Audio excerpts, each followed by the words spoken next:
Hello दोस्तों, कैसे हो आप सभी। आज मैं आपके लिए कहानी लेकर आई हूँ। माँ बाप को खुशहाल देखकर बहू बेटा शौक रह गई। रामेश्वर जी और गायत्री दोनों पार्क में बेंच पर बैठे थे। गायत्री का मन उदास था, आज उनके बेटों का जन्मदिन है। रामेश्वर जी उनका दर्द समझ रहे थे, पर क्या करें, जब अपने बच्चों ने ही धोखा दे दिया तो क्या कर सकते हैं। फिर रामेश्वर जी कहने लगे, गायत्री कहाँ खोई हो तुम। कुछ नहीं जी, उन दिनों को याद कर रही हूँ जब अपने घर में तरुण और अरुण का जन्म हुआ था। जुड़वा पोतों को देखकर अम्मा और बाबूजी कितने खुश हुए थे, कितना लाड करते थे। पूरा दिन इन दोनों में ही लगे रहते थे। जब उन दोनों का एक्सीडेंट में निधन हो गया था तो दोनों को कितने दिन तक बुखार रहा था।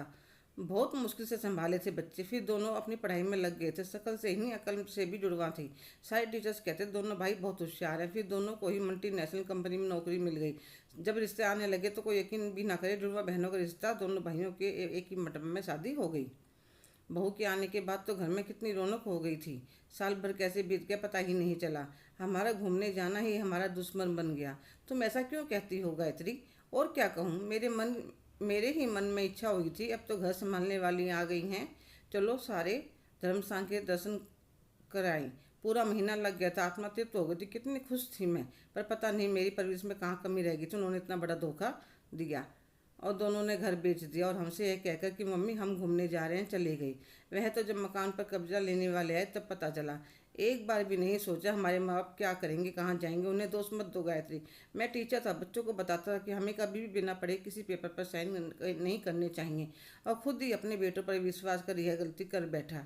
ठीक है, पेंशन आती है, गुजारा हो रहा है, पर अगर वृद्ध आश्रम में नहीं आते तो मकान के किराए में ही आधी पेंशन चली जाती और दुनिया को जवाबदारी अलग रह जाती। कोई कुछ कहता, कोई कुछ कहता, कम से कम वृद्ध आश्रम में अपनी उम्र के लोगों के साथ दिल तो लग जाता है। हमने ही कोई ऐसे कर्म किए होंगे जो हमें ऐसी औलाद मिली। बातें कर ही रहे थे कि सामने से एक नया जोड़ा पार्क में घूमने के लिए आता हुआ दिखाई दिया। गायत्री उनको देखकर कहने लगी, लगता है शादी को कुछ महीने हुए हैं। कितनी सुंदर जोड़ी लग रही है। हम पति पत्नी दोनों बेंच पर बैठे उन्हें देख रहे थे। वह दोनों घूम रहे थे। इतने में लड़की को चक्कर आ जाता है तो वह लड़का चिल्लाता है, अन्नू क्या हुआ। अन्नू। तो हम दोनों उनके पास जाकर पूछते हैं, क्या हुआ बेटा। पता नहीं आंटी जी, मेरी अन्नू एकदम से बेहोश हो गई। तो मैं हमारी पानी की बोतल से पानी के छींटे उसके चेहरे पर मारती हूँ और थोड़ा सा पानी उससे पिलाते हैं तो वह आँख खोलती है। मैंने पूछा, क्या हुआ बेटी।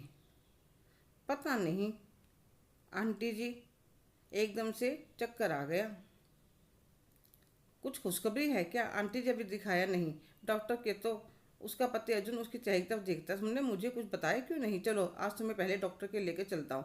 फिर वह दोनों अपने रास्ते चले गए और हम अपने रास्ते आ गए। अगले दिन जब हम पार्क में पहुंचे, वे दोनों हमसे पहले वहाँ थे, बैठे थे और हमारा इंतजार कर रहे थे। अर्जुन कहने लगा, आंटी जी आपकी बात सच थी, मैं पापा और अन्नू माँ बनने वाली है। वह लड्डू का डिब्बा देता है। तो हम कहते हैं, अरे बेटा हमें तो वैसे ही बहुत खुशी है, इन सब की क्या जरूरत। अंकल हम दोनों का कोई नहीं है दुनिया में जिसके साथ हम अपनी खुशी बांट सकें। हम दोनों ही अनाथ हैं। तो हम वह डिब्बा ले लेते हैं और दोनों को खूब आशीर्वाद देते हैं। वृद्धाश्रम आने पर सबके साथ मिठाई मिलकर बैठकर खाते हो, सारी बातें बताते। तो गायत्री जी की सहेली उनसे कहते, तुम तो ऐसे खुश रही हो जैसे तुम्हारा बेटा बहू हाँ 2 दिनों में एक प्यारा सा नाता बन गया है उनसे, या जो अपने बच्चों से नहीं मिला उसको पाने की ललक है। फिर तो हर रोज़ सुबह का इंतजार रहने लगा। अब तो यह हर रोज़ का काम हो गया था। हम लोग मिलते, खूब सारी बातें करते। अंकल जी अर्जुन तो घूमते गए थे, जो रन्नू बैठी रहती, वे अन्नू को काफ़ी हिदायतें देती, क्या खाना चाहिए क्या नहीं खाना चाहिए। बेटा नौकरी करती हो, साथ में कुछ हेल्दी स्नैक्स लेकर जाया करो, कमजोरी महसूस नहीं होगी। ऐसे ही काफ़ी टाइम बीत गया। आज अर्जुन और अन्नू बहुत खुश थे क्योंकि सोनोग्राफी होने वाली थी। उसमें हम पहली बार अपने बच्चे को देखेंगे। रामेश्वर जी और गायत्री उनकी खुशी को देखकर खुश हो रहे थे। अर्जुन कहने लगा, अंकल जी आप आज तक आपने अपना घर नहीं दिखाया, आप कहाँ रहते हो। अरे बेटा तुम क्यों परेशान हो रहे हो, हम सुबह यहीं देख लेंगे। तो ठीक है अंकल, आप कल सुबह जल्दी आ जाना। तो उनके जाने के बाद गायत्री जी रामेश्वर से पूछती है, आपने बताया क्यों नहीं कि हम लोग वृद्ध आश्रम में रहते हैं। नहीं, मुझे किसी की दया सहानुभूति नहीं चाहिए। और वे दोनों वापस वृद्धाश्रम आ जाते हैं। अगले दिन अर्जुन और अन्नू बेसब्री से दोनों का इंतजार कर रहे थे, पर वे नहीं आते। कुछ देर इंतजार करने के बाद वे वापस अपने घर आ जाते हैं। 3 दिन ऐसे ही निकल जाते हैं तो उन्हें चिंता होती है और जिनसे वे बात करते थे उनसे उनके बारे में पूछते हैं, तब उन्हें पता चलता है कि वे वृद्धाश्रम में रहते हैं और उन्हें बुखार हो गया था। तो कुछ सोचकर दोनों वापस अपने घर आ जाते हैं ताकि उन्हें शर्मिंदा ना होना पड़े। फिर अन्नू और अर्जुन आपस में बात करते हैं और अगले दिन फिर पार्क में जाते हैं। उन दोनों को देखकर वे दोनों बहुत खुश होते हैं। कहाँ थे आप अंकल जी, पता है आपको? सोनोग्राफी में बच्चा दिखाई दे रहा था। सच अंकल, मन में कुछ अलग से ही खुशी हो रही थी। पर आप लोग आए क्यों नहीं इतने दिन? वह बेटा बुखार हो गया था। अंकल, आपके बच्चे कितने किस्मत वाले हैं जो ऐसे माता पिता मिले। हाँ, पर वे यहाँ नहीं रहते, नौकरी की वजह से जाना पड़ा। बहुत बुलाते हैं पर हमारा तो यहीं मन लगता है। अंकल, आप बुरा ना माने तो एक बात पूछूं आपको? मैं आपके बेटे जैसा नहीं लगता? क्यों, ऐसा क्यों कहा? तुम तो मेरे बेटे ही हो। तो मैं आपसे एक बात कह सकता हूँ, अगर आप बुरा ना मानो तो? कहो बेटा, इतना संकोच क्यों कर रहे हो? अंकल, हमने कभी माँ बाप का प्यार नहीं देखा। दोनों ही अनाथ आश्रम में पले बड़े हैं। वहाँ पढ़ाई करवाई गई, जितनी हो सकी सहूलियत दी गई, पर माँ बाप की ममता नहीं मिली। अगर आपके बच्चों को बुरा ना लगे, इतने वे नहीं आते, आप हमारे साथ रह सकते हैं। हम आपके साथ कोई ज़बरदस्ती नहीं करेंगे। जब आपके बच्चे आए तो आप चले जाना। बस हम भी कुछ दिन अपना परिवार पूरा करना चाहते हैं। तो वे दोनों एक दूसरे की तरफ देखने लगते हैं। कहते हैं, ठीक है, कल बताते हैं बच्चों से बात करके। दोनों पति पत्नी वृद्धाश्रम में जाकर अपने साथियों को बताते हैं। वे सब हमारे लिए बहुत खुश होते हैं। कहने लगे, मना मत करना उन्हें, माता पिता तो तुम्हें बेटा बहू मिल जाएंगे।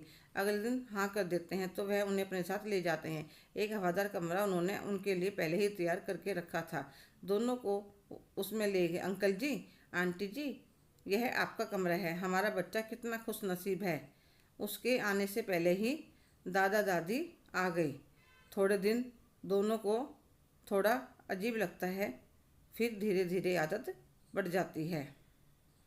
अब तो अर्जुन और अन्नू उन्हें माँ पापा कहने लगे थे। गायत्री जी कुछ काम करते, अन्नू कहती, माँ मेड सब कर लेगी, आप परेशान ना हो। अब तो गायत्री जी भी अन्नू को बहू कहने लगी। उसके खाने पीने का पूरा ध्यान रखने। टाइम नज़दीक आ गया था तो उसको ऑफिस से छुट्टी मिल गई। अब तो तीनों को टाइम का पता ही नहीं चलता। एक दिन रात को अन्नू के पेन शुरू हो गया तो अर्जुन उनके कमरे में आकर बोला, माँ, अन्नू के लेबर पेन शुरू हो गए हैं। तो वे कहने लगी, घबरा मत बेटा, मैंने बैग तैयार करके रखा है और वे ले आती हैं। और सब अन्नू को लेकर हॉस्पिटल आ जाते हैं। रामेश्वर जी अर्जुन को चिंता न करने के लिए कहते हैं। कुछ समय बाद में नर्स आकर कहती, बेटा हुआ है। तो सब खुश हो जाते हैं। कुछ समय पश्चात अन्नू को कमरे में शिफ्ट कर देते हैं। तो गायत्री जी कहती हैं, अर्जुन बेटा, अपने बेटे को देखो, तुम्हारी परछाई है। पहले दादा दादी गोदी में लेंगे, फिर मम्मी पापा। इतने सम्मान से दोनों की आंखें भर आई। फिर वे दोनों बच्चे को गोदी में उठाते हैं। 3-4 दिन बाद छुट्टी लेकर घर आ जाते हैं। गायत्री जी अन्नू का बहुत ध्यान रखते हैं, सारी रस्में पूरी करवाई। जब बच्चा 3 महीने का हो जाता है तो कहने लगी, माँ अब मुझे ऑफिस जाना पड़ेगा। मैं सोच रही हूँ फुल टाइम आया रख लूँ जो मुन्ने को संभाल लेगी। तो गायत्री जी और रामेश्वर जी कहते हैं, आज तो कह दे, आइंदा यह बात मत कहना। इसके दादा दादी हैं, संभाल लेके हमारा मुन्ना आया क्यों संभालेगी? पर माँ, छोटे बच्चे के साथ बहुत काम हो जाता, आप थक जाओगी।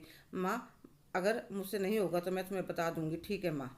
रामेश्वर जी और गायत्री जी मन से अर्जुन और अन्नू को अपना बेटा बहू मान लिया था और उन दोनों का पूरा दिन अपने पोते को खिलाने में निकल जाता था। अर्जुन ऑफिस से आया, कहने लगा, माँ मेरा प्रमोशन हुआ। अरे वाह बेटा, यह तो बहुत खुशी की बात है। और वह गायत्री जी को कहते हैं, अरे सुनती हो, तुम्हारे बेटे का प्रमोशन हुआ, कुछ मीठा ले आओ। अभी लाई जी। इतने गायत्री जी भी मिठाई लेकर आती हैं। अन्नू भी ऑफिस से आ जाते हैं। अर्जुन कहता है, माँ प्रमोशन के साथ मुंबई में ट्रांसफ़र भी हुआ है।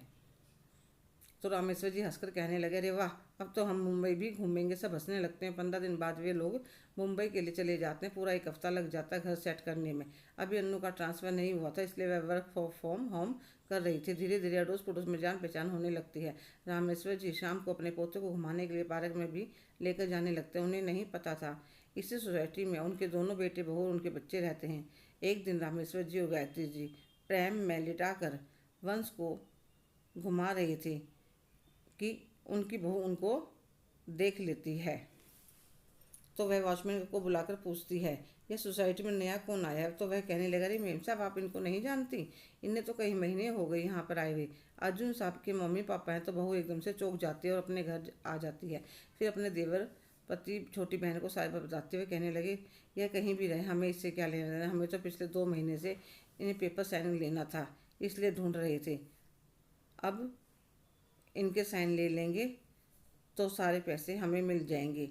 पर वह साइन करेंगे क्या?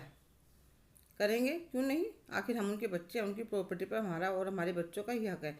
वह सोच ही रहे थे कैसे उनसे बात करें। 2 दिन बाद अर्जुन और अनु उनके फ्लैट पर खुद ही आ जाते हैं। कहने लगे, हमारे बेटे वंश का पहला जन्मदिन है, इसलिए सबको बुलाया है, आप भी जरूर आना। वे सारे तो खुश हो गए, जैसे उनकी मन की मुराद पूरी हो गई। 2 दिन बाद बच्चे के लिए गिफ्ट लेकर दोनों भाई अपनी पत्नी और बच्चों को लेकर पार्टी में पहुंच गए।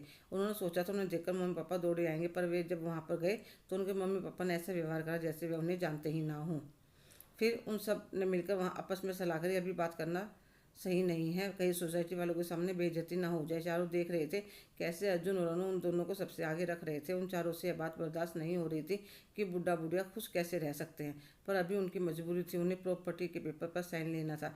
इसलिए चुपचाप पार्टी में से आगे सोचने लगे, कल घर पर जाकर ही आमने सामने सारी बात करेंगे। अगले दिन छुट्टी थी। वे नाश्ता करके फिर अर्जुन के घर पर गए। अर्जुन कहने लगा, आइए आइए, आज सुबह सुबह कैसे आना हुआ? हम तुमसे नहीं, अपने मम्मी पापा से मिलने आए हैं। आपके मम्मी पापा? वे यहाँ नहीं, क्या करेंगे? वह जो अंदर है वह हमारे मम्मी पापा ही हैं। एक बात तो अर्जुन चौंक जाता, फिर उसे गुस्सा भी बहुत आता है कि पहले तो छोड़ गए, अब हक जमाने के लिए आए हैं। पर वह कुछ नहीं कहता और अंदर जाकर दोनों को बुला लेता है। पहले तो चारों माफ़ी मांगते, फिर घर चलने के लिए कहते। तो रामेश्वर जी कहते हैं, हम अपने घर में ही बैठे अपने बेटे बहू के साथ ही रह रहे हैं। पापा, ऐसा कहने से कोई किसी का बेटा बहू नहीं हो जाता। आपके बेटे बहू तो हम ही रहेंगे। अर्जुन और अनु एक दूसरे की तरफ देख रहे थे, कहीं सच में यह माँ पापा को अपने साथ ना ले जाएं। रामेश्वर जी कहने लगे, तुम निकलो यहाँ से, दोबारा मत आना, हमारा तुमसे कोई लेना देना नहीं है। ठीक है पापा, आपको यहाँ रहना है तो रहो, पर आपको यह पेपर साइन करने पड़ेंगे। कैसे पेपर हैं? जो गांव में मुकदमा चल रहा था वह आप जीत गए थे। 2 महीने पहले चाचा जी का फ़ोन आया था, हमने आपको बहुत ढूंढा और आप हमें कहीं नहीं मिले। आप इन पेपर पर साइन कर दीजिए, 1-2 लाख आपको चाहिए तो दे देंगे। तो रामेश्वर जी गायत्री जी को बहुत गुस्सा आया। वो कहने लगे, वह ज़मीन मेरी थी और उस पर मेरा ही हक है, तुम्हारा उससे कुछ लेना देना नहीं है। आप वह प्रॉपर्टी मेरे बेटे बहू अर्जुन की है। तो अर्जुन आकर कहने लगा, पापा आप इन्हें दे दीजिए, हमें कुछ नहीं चाहिए, बस आप और माँ का आशीर्वाद हमें मिलता रहे। ज़्यादा नाटक करने की जरूरत नहीं है। पता नहीं हमारे माँ को क्या सिखा दिया जो यह हमारे खिलाफ हो गई। हम सबको बताएंगे सोसाइटी में। रामेश्वर जी कहने लगे, क्या बताओगे? कि हमने अपनी माँ के साथ क्या करा? कैसे उनसे धोखे से साइन करवाकर सब कुछ बेचकर उन्हें रोड पर अकेला छोड़कर भाग गए और पैसों के लिए ही दोबारा माँ याद आए हैं। तुम क्या कहोगे? मैं बुलाता हूँ सोसाइटी वालों को। तो चारों का मुंह एकदम से पीला पड़ेगा, चुपचाप वहाँ से चलेगा। अर्जुन कहने लगा, माँ पापा आपके आशीर्वाद से किसी चीज़ की कमी नहीं है, आप यह प्रॉपर्टी उनको दे दीजिए। नहीं बेटा, यह मेरे पोते वंश का हक है, उसी को दूंगा, इसलिए तुम कुछ नहीं कहोगे। कुछ दिन बाद पता चला कि वे सोसाइटी छोड़कर कहीं और चले गए हैं। इतने वह दोनों पति पत्नी रहे। अर्जुन और अनु ने उनके मान सम्मान में कोई कमी नहीं आने दी। हेलो दोस्तों, कैसे हो आप सभी? आपको क्या लगता है जो रामेश्वर जी और गायत्री ने अपने बच्चों के साथ किया सही था? कमेंट करके ज़रूर बताइएगा। अगर आप मेरे चैनल पर नए हैं तो प्लीज़ लाइक, शेयर, सब्सक्राइब करना ना भूलें। धन्यवाद।